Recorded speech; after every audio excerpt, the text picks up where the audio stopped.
Sisters who watch. Sisters who watch. Sisters who watch. Furiosa. Hey, y'all, hey. Welcome to Sisters Who Watch. Hello, I'm Shelby. And I'm Laura, and we're sisters who watch everything. TV, movies, sports, concerts, and even Chris Hemsworth in a prosthetic nose.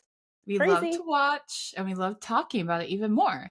Today we're watching Furiosa. A Mad Max Saga. George Miller's action flick prequel to Mad Max Fury Road. Heyo. That's right. Okay, y'all, if you're watching us, Hopefully Shelby you're and I are watching us. wearing bandanas over our faces, you know, very Mad Max. Right, we can't breathe in all the dust. We're in the desert. We're trying to protect We're in the ourselves. desert. We're in the desert. Yeah, so we're really embracing this. Yeah, so that's why it may sound a little muffled. Okay, but we're gonna take them off now. Yeah, we just all wanted, seriousness. yeah, We to can gag breathe y'all a now. bit. Whew, we're not in the Yes. desert anymore. Thank goodness. I know we survived. So yes, before we get into our deep dive analysis of Furiosa, Yes. please make sure you're giving Sisters Who Watch 5 stars wherever you listen. Apple, Spotify, wherever you listen, 5 stars, please. And make sure you subscribe to our YouTube channel. You follow us on Instagram, TikTok, Twitter, LinkedIn. We're there, all at Sisters Who Watch. Everywhere. And we have merch now. Go buy our merch. We have bandanas, so get yourself a Sisters Who Watch bandana. We have hats, we have sweatshirts, we have everything. Go to sisterswhowatch.com, go to our merch tab, and that's where you'll find all of our merch. Yes. And big news, you guys can support us now. Yay! Yay! So if you're listening on Spotify, we now have something called listener support, where if you like this podcast, you want to help us continue to do what we're doing, you can give us money each month to just help, make Sisters Who Watch possible. And we officially have a Zelle account. That's right. Woo! A business bank account connected to Zelle. So you guys can look us up at Zelle under our email, sisterswhowatch@gmail.com. And, help us continue to make Sisters Who Watch the best podcast ever. Yes, go support us, please. Zelle us. Subscribe to our listener support on Spotify. It would mean so much, you guys. Please. It really would. Thank you. Okay, Shelby, can you give us the background for Furiosa? Of course. So the logline for this film is the origin story of renegade warrior Furiosa before her encounter and team up with Mad Max. No one asked for a prequel, but we're here. We're ready. We got one. We got one. And this is from the mind of Australian filmmaker George Miller. He created the original Mad Max films in the 1970s and 80s, and then 30 years later, created Mad Max Fury Road in 2015. And 9 years later, they're doing another movie. This one stars Anya TaylorJoy of The Menu and Queen's Gambit fame, and of course, everyone's favorite superhero, Thor, i.e. Chris Hemsworth, co-stars in this one. And this is the 5th film in the Mad Max franchise. And it actually premiered at the 77th Cannes Film Festival, which I was at. Yes, and we have an episode out with Shelby talking about her experience at the Cannes Film Festival. So go check it out. Cannes 2024. Shelby was there. Yeah. I interviewed her. She gives us all the behind the scenes tea about the festival and what it's like to work there as an employee. That's right. I did not get to see Mad Max in Cannes, but I heard about the premiere, all the stars were there, and I heard, reviews hot off the press. So very cool to have been there when it premiered. What were you expecting from Furiosa, a Mad Max Saga, Shelby? Well, Mad Max Fury Road in 2015 was pretty iconic, right? It had Charlize Theron as like a badass. Tom Hardy was really good in it. It went on to win multiple Oscars. Like, it ended up being like a sleeper hit. No one expected it to not only do so well in the box office, but be critically acclaimed. I really liked Mad Max. Have I watched it since? No, it's not really like a rewatchable movie to me. But as I mentioned in our intro, no one asked for a prequel film. Like, I wasn't like, ooh, I need to see more about Mad Max. I need to know about like Charlize's character, her background. I think maybe if Charlize was coming back, that would have been more enticing to me. I think Anya Taylor-Joy is a great actress, but it's not like, ooh, I want to see this because she's in it, you know? So yeah, I came in a little hesitant, to be honest. I didn't think we needed it. What about you? If you listen to our most highly anticipated content of 2024, I believe this was on my list. I don't remember if it was Yes, on yours, it was. but It was. it was on. We talked about it, how we were excited about it, because like you said, the 2015 Mad Max was so good. I remember we loved that movie. We saw it as a family and we just really enjoyed it. So I was like, oh my gosh, another Mad Max, right? Yeah. I was excited about it because I remember really loving the 2015 one. And it's all about Furiosa, and I feel like Charlize was so good in it and her character was great. So I was excited. But Anya Taylor-Joy, I don't have a strong opinion on her. But she's becoming this it girl, and I'm like, I think she's fine. And so she wasn't the reason why I wanted to see this movie. I was more like, oh, we loved the 2015 one. I really like Charlize's character. So I was intrigued. So I think expectations were high. Yeah, and I think a lot of people's were, given how, you know, the 2015 movie performed. Where did you see this? Did you see it in IMAX or like regular? No, I saw that Alamo. Okay. So I accidentally saw this movie in IMAX. Accidentally? I know. I went on Discount Tuesday at AMC. You know how sometimes when you book a theater and you just look at times, you don't always look if it's like regular or IMAX. Like I was just looking at times and I was like, oh, 11 a.m., perfect for showing early. And I didn't buy it in advance. I get to the theater and I'm like, it's IMAX? I was like, what? But I had already committed. So I was like, okay, I guess we're seeing it. But because it was Discount Tuesday, it ended up being like $12 instead of like $25. So I was like, okay, well, not bad. Hey, if I'm going to see an IMAX movie, I guess this is the day to see it. I'm not really someone that cares about that typically. Like, I can't tell you the last time I saw a movie in like IMAX or 3D. So this might have been my first time in like 10 years, something crazy. But it was actually good. I can see why people like the IMAX experience. It's a big screen, the surround sound. It really adds to the experience.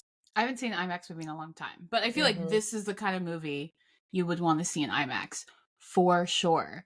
So apparently we've heard that the box office hasn't been great for Mad Max Furiosa. No. Opening weekend domestically, it grossed 32 million. It was below expectations and like the worst Memorial Day long weekend opening in like 30 years.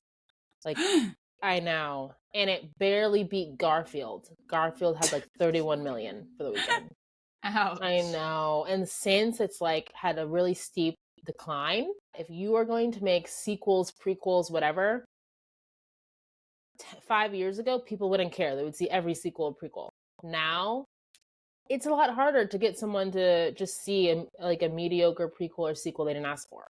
And not that this movie's mediocre, but I think the barrier to get people to come to theaters post-pandemic is higher. Like, it needs to be an event. If this movie doesn't feel like a must-see, I'm not going to go to the theaters to see it, and I'll just wait till it's on Max in a few months. So I think that probably hurt the movie. And I don't know if, Anya Taylor-Joy is that kind of star. I don't think she's hit that level yet. I also think Chris Hemsworth, like a lot of Marvel stars, if he's not Thor, I don't think he has as much of a draw, right? In the Marvel movies, we're like, oh my gosh. But outside of that, it's like, eh. So I think that hurts him too. And I also feel like I didn't even know Chris Hemsworth was in the movie until like a week before. They didn't really advertise him, right? And he looks so different in it. I think part of it is that the movie is Furiosa, so it's about Anya Taylor-Joy. And the other thing is, like, Chris Hemsworth looks, like, unrecognizable. I'm like, why did you mess up his face by putting, like, a prosthetic nose and makeup? I don't think that was necessary for the character. No. This is a made-up character no one knows about. Why does he have a nose prosthetic? I thought that was so strange. Sadly, Furiosa is just, like, another string of movies that have underperformed the box office, right? You had The Fall Guy, you had If, that new like Ryan Reynolds family movie. Like a lot of movies have been struggling. Like even Planet of the Apes did solid, but not as good as people hoped. So right now the box office is struggling. Not the summer box office people are used to. No. What do you think is going to be the biggest movie of the summer? Deadpool and Wolverine. Oh yeah, that'll be. There that'll hasn't been Popular. a Marvel movie in months, and there hasn't been like a Deadpool or Wolverine movie in even longer. So I think that's gonna crush.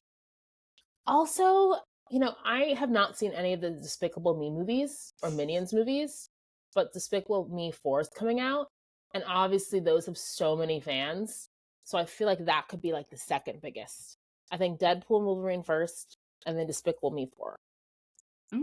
Okay. Mm-hmm. Those are good takes. I remember talking about Deadpool and Wolverine. And already all over my feed is stuff about the Despicable Me red carpet. And you see Really?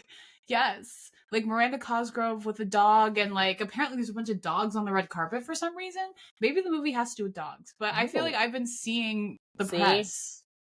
Telling you, like I'm not Yes. into it. Maybe I should watch those movies eventually because I know that they were like so big and all the Minion stuff. But people are into it. Okay, what were some of your favorite moments about Furiosa? To be honest, really just Furiosa being a baddie. We love seeing a woman fighting and crushing it and just like kicking butt. And she did that like the whole movie. In particular, young Furiosa being a baddie was really cool. So basically the movie is like Furiosa's origin story. So it starts out with her as like a young girl for like maybe a third, almost half of the movie, like a pretty big chunk. And then the rest is like grown Furiosa, teen Furiosa in Anya TaylorJoy. When she escapes like the weird sun in one of the many weird worlds, I know that's not helpful. People are like, what are you talking about? The weird sun and the weird worlds? Who was trying to like sadly like assault her. She tricks him by like he's like trying to grab her by the hair, and she had like shaved off her hair and made it like a wig. And so she slips away and then conceals her identity and pretends to be a boy for like years. And I just thought that was so smart, such a baddie. She could sense that weird guy had been looking at her. So she had a plan. She was ready to go, always thinking. So even though that was tough to see like he was going to take advantage of her, young Furiosa did not let it happen. No. Do you think it was believable that she was pretending to be a boy for like 10 years? How did no one know? Well, part of me was like,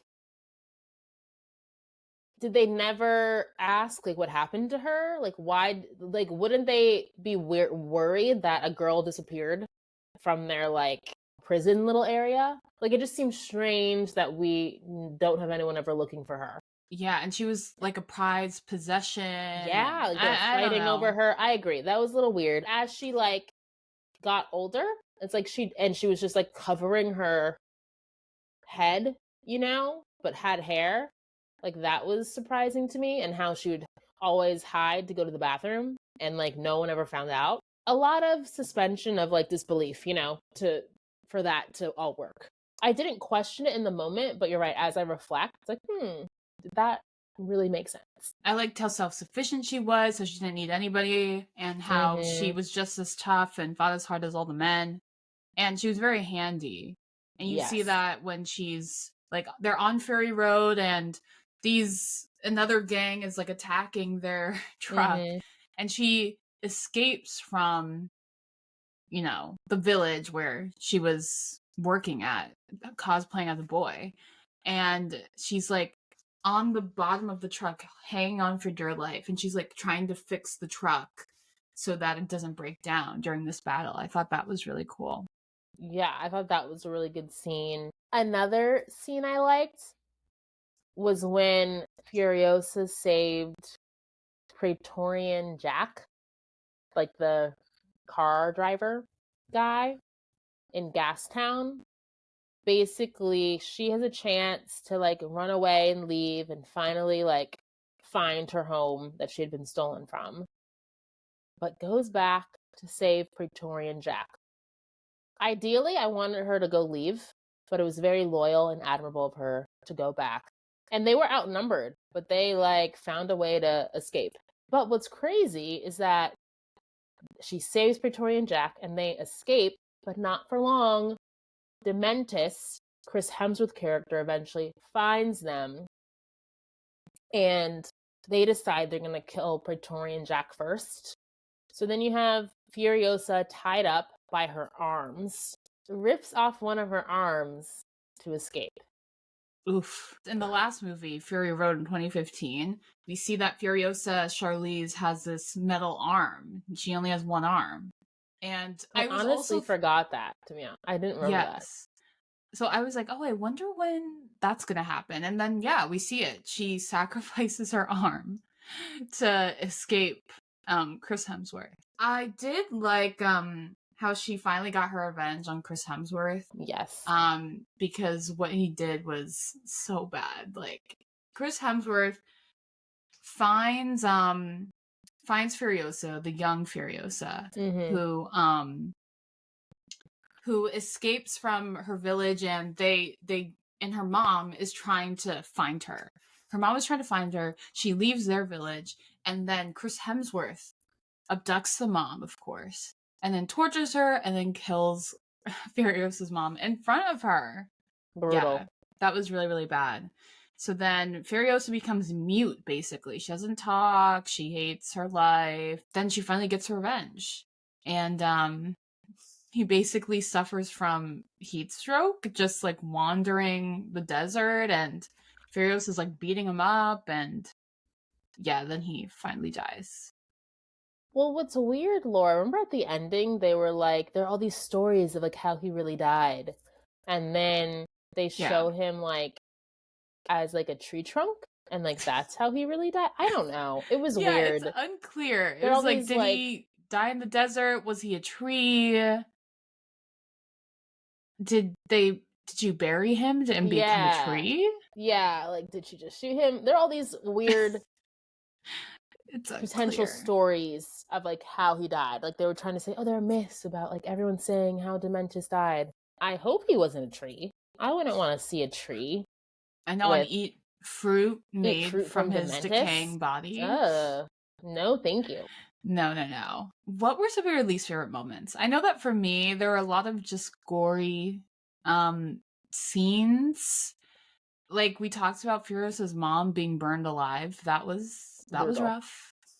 And I forgot that the franchise is kind of known for that, right? It's known for the weird looking skull masks and like the spears and just very violent, which isn't really my thing. It's not your thing either. We're not really into gore and violence. I also didn't like how they had Praetorian Jack getting dragged to death by a car. That was so rough. Brutal.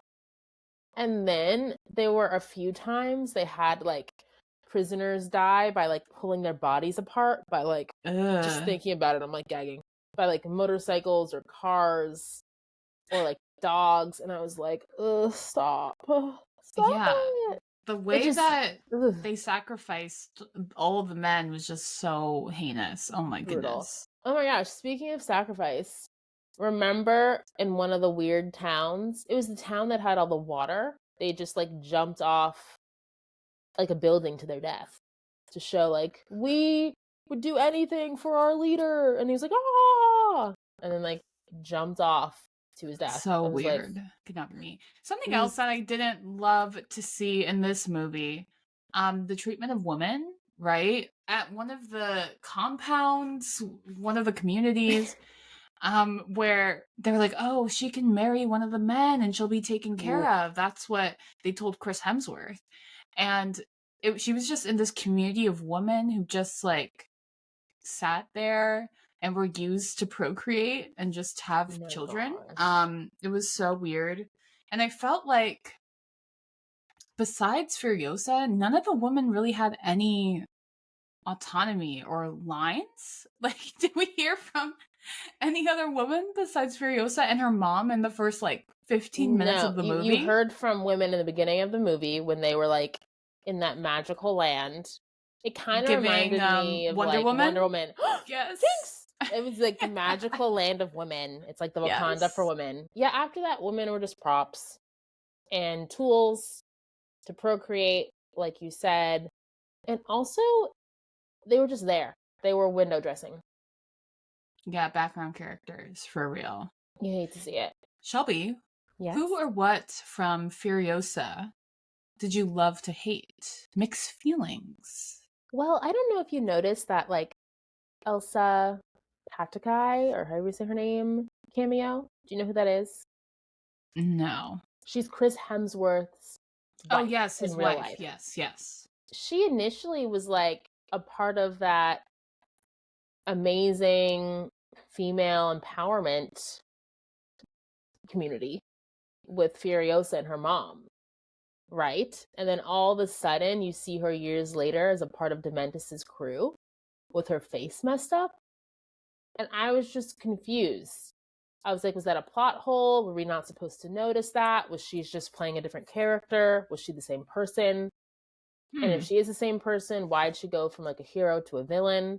That just seemed weird to me. I think that really went over my head, honestly. Also, for love to hate, we have young Furiosa because, yes, she was smart and crafty. But if she didn't just have to be a menace and she messed around with some goons' bicycles, they were playing in their forest, in their village with, I don't know if it was her sister, but just another young girl.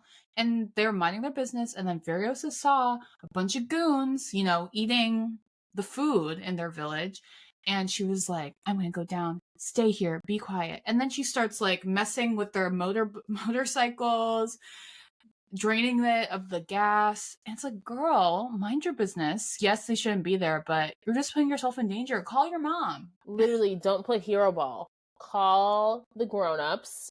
Because part of me was like, oh, maybe she was she didn't want them to find the fresh fruit and vegetables and all that stuff and to go back and tell their other community. Okay, well, don't stop them yourself. Have your family and the warriors come. You just hate to see it because it just led to such a bad chain of events. Literally, she probably still would be at home in her amazing women empowerment community. Mom would be alive. Okay, Laura. Who or what did you hate to hate in Furiosa? Obviously, Dementus Chris Hemsworth's character. Nothing redeeming at all. I didn't even think he was that funny. They had him play kind of like an idiot, and I didn't laugh. I don't think anyone in my theater was laughing. No, the movie was not funny, which is fine. It didn't have to be funny, but I think they wanted to make him a comical character, and it was not giving that. No. At all. So he was just evil. I also would just throw in, all of the male leaders. All of them were not destroying their communities. They, were sacrificing people. It was a pissing match over who's going to have the most power, who's going to have the most resources. Rah, rah, rah, rah, macho. Pointless. Right. And maybe, now that I'm thinking about it, maybe that's why the movie didn't do that well. Because if you want, women love Chris Hemsworth, right?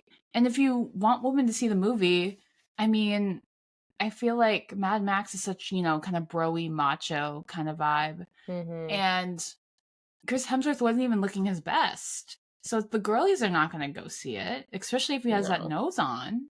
Yeah, they're not even going to recognize him. I don't think men are super excited by Anya TaylorJoy. I mean, right? She's not a bombshell that guys are obsessed with. At least that's not what I feel like her brand is, right? I think if it was Scarlett Johansson, someone like that would have been much better cast, I think, because she's tough. Yeah, she's definitely more of that bombshell. Yeah. Jennifer Lawrence, I know we're not the biggest fans, but she's a bigger profile than Anya TaylorJoy. Oh, and she was in Hunger Games. She has done sci-fi action-y things. I could have definitely seen Jennifer Lawrence in that role. And she's such a star, right? I feel like people would have seen her. they purposely tried to have like a lower tier star and pair it with a higher tier star like Chris Hemsworth. But the problem is, if you don't have Chris Hemsworth looking like Chris Hemsworth, it's pointless. And they didn't market Chris Hemsworth. I didn't even know he's in the movie. Yeah, they should have done a better job. Yeah. Hire us as your consultants, as your packaging, marketing movies. We have thoughts. Please. Also, prequels we've talked about. I think I would have loved to see just a Furiosa movie, like maybe just with Charlize. I think that could have been really cool. Like a sequel with just Charlize. Yes, a sequel with Charlize. Why didn't we do that and have Chris Hemsworth be the villain in that movie? Yeah. Charlize and Chris Hemsworth? That sounds amazing. I know. Mistake. I agree. And prequels, I think, are tough. I do think the Hunger Games prequel, which we did do a review for a few months ago. Yes, we did. Ballad of Songbirds and Snakes. That was a better orchestrated prequel, but I still don't think it was like necessary. Yeah. What else do you have for this category? Maybe it's a hot take, but men directing female-led stories. I honestly think Furiosa could have been better if there was a woman directing this movie. I personally feel like we didn't get enough of like Furiosa's motivations. We didn't learn enough about her. It felt like by the end, I was like, okay, Furiosa's a baddie, but like, that's it. Yeah. And the fact that it was like written and directed by George Miller, Mad Max is like your story, so you're writing it, you're directing it. But if they had like more female voices in the room and contributing or directing it, I think it might have been executed better. I just am kind of not here for other people telling our stories. I agree. Like we talked about, I felt like the women in the movie, besides Furiosa, were silent. We didn't get to hear from them at all. Yeah. The mom was in the movie for the first 10, 15 minutes. And I mean, Furiosa was literally silent 80% of the movie. We didn't get to hear from her. So it just felt like we knew so much about Chris Hemsworth, and every other actor was male. And then the other woman in the movie, besides the mom, were just wounds for the men. I'm screaming. So it just felt like the woman... Yes, Furiosa was a star, but it feels like we don't know anything about her. No, right? She kind of felt like she was in the background, right? And it's like, isn't it supposed to be about her? Speaking of Furiosa, that's my love to love. Because I don't know what else you'd love in the movie. No. Right? No. I think that's it. I agree. Okay, Laura. Game time. Red flag, green flag. 1, 2, 3. Is it a red flag to rip your arm off to save yourself, like Furiosa did when escaping Dementus? Obviously, in general, don't rip your arm off. That sounds horrible. But I will say, in the movie, she was going to die. If she didn't rip her arm off, she would have died. So part of me is like, yeah, it's a green flag that she did that, because if she was hanging from this truck, they were going to kill her. They killed her friend who she was driving the car with. And if she didn't rip her arm off, she literally would have died. So green flag, Furiosa. Green flag that you ripped your arm off to save yourself. Green flag. And now she has a cool metal arm. Even though I want to say red flag, and it grosses me out so much, she did what she had to do. Yes.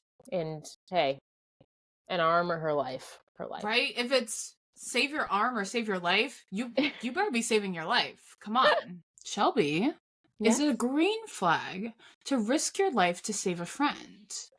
I don't know. I feel like it depends on the situation. I think during the movie, when Furiosa risked her life to save Praetorian Jack, I was like, girl, get out of there. He told you to leave. Because they didn't really talk, we didn't really know how close they were, you know? No. So it felt a little strange to me that, she's going to risk her life to save this guy when she's a chance to get, home free. I think the premise of like sacrificing yourself is very admirable, but I think it should be like on a scale. I'm like, I guess in Furiosa's case it's green, but if you're in a horror movie and you're like going back to save your friend, I'm like, girl, you're about to If it's me or the friend, it's me. You. Yeah. It's me. If we're even thinking about how we talked about the last question, I think if you have to save your friend or yourself, you gotta save yourself. You gotta save yourself. Yikes. So yeah, I guess it's kind of yellowish, A bit of a orange. red flag. Yeah. It's mixed. It's mixy. Okay. Shelby, was Furiosa a wait or a watch? So I surprisingly thought it was a interesting movie. It was a little long. I think you can watch it, but like not right away. Wait till it's on Max. I don't think you have to rush and see it in the theater. No. I think it could be a good like at-home movie night. I think I would say a wait. I agree. I thought it was visually stunning. It was cool. It was, I mean, it's a great action movie. Great action sequences. It was entertaining.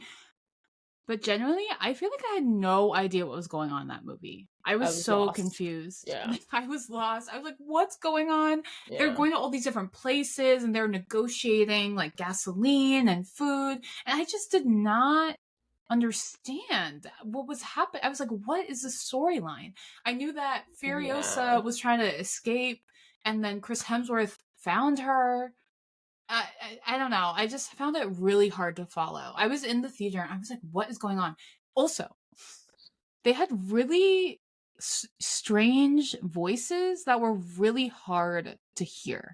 And that's why I was lost. That was one of the reasons why I was lost in the movie, because I literally couldn't understand what they were saying. And I felt like it was too long.